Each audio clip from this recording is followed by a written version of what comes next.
கிருஷ்ணர் 18 நாள் போர்ல அர்ஜுனனோட நின்றார். இச்சா மரணதாரி அவர் கூப்பிடுறாருங்க கிருஷ்ணனை. என்ன போருக்கு வந்துட்டு ஆயுதம் தூக்க மாட்டியா, மரியாதையா வந்து கொல்லுங்கிறார். கிருஷ்ணா ஏற்கனவே சத்தியம் பண்ணிட்டாங்க, நான் ஆயுதத்தை தூக்க மாட்டேன்னு சத்தியம் பண்ணி இருக்கிறான்.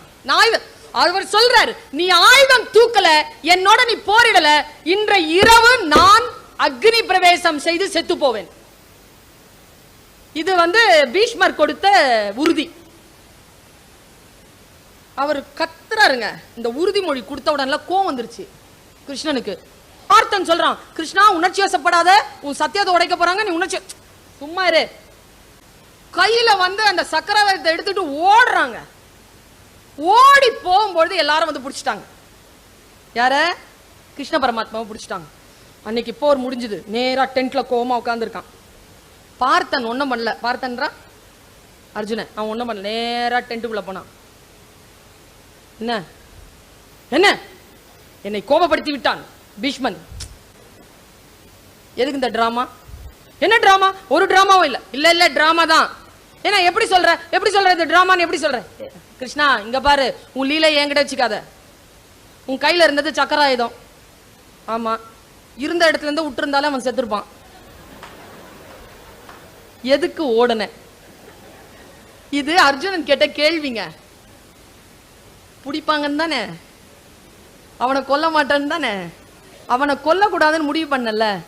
ஏன் கிருஷ்ணா கையில ஆயுதத்தை எடுத்தேன்? அப்போ கிருஷ்ணன் சொன்ன வார்த்தை தான் பாகவதம் சொல்கிறது. கிருஷ்ணன் சொன்னான். அந்த பொசிஷனுக்கு வந்துட்டான். மறுபடியும் சீட்ல உட்கார்ந்துட்டு பேசுனாங்க. கிருஷ்ணன் என்ன கேட்டாய்? ஏன் ஓடன? அப்படித்தானே கேட்ட. உனக்கு ஒரு விஷயம் தெரியுமா? இன்னைக்கு நான் போகாமல் இருந்திருந்தால் பீஷ்மன் செத்திருப்பான். எப்படி சொல்ற? அவன் ஆணையிட்டு விட்டான். நான் ஆயுதம் தூக்கவில்லை என்றால் அவன் செத்து விடுவேன் என்றான். அந்த சத்தியத்தை காப்பாற்றுவதற்காகத்தான் ஆயுதம் எடுத்தேன். அப்போ நீ செஞ்ச சத்தியம், நீ சத்தியத்துல தோக்கலாமா? நீ பகவான் இல்லையா?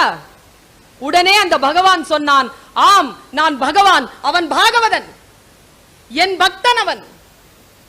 பகவான் தோற்கலாம், பாகவதன் தோற்க கூடாது என்பதுதான் என் இலக்கு என்று சொன்னான் கிருஷ்ணன். இறைவனுக்கு எது விருப்பம் என்றால் அவன் தோற்க தயாராக இருக்கிறான். நாம் ஜெயிக்க வேண்டும்.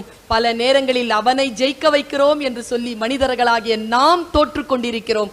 இந்த சூழ்நிலை நம்முடைய நாட்டில் இருந்து அகல வேண்டும் என்றால் நாம் சரியான வகையில் இறை தத்துவத்தை புரிந்து கொள்ள வேண்டும்.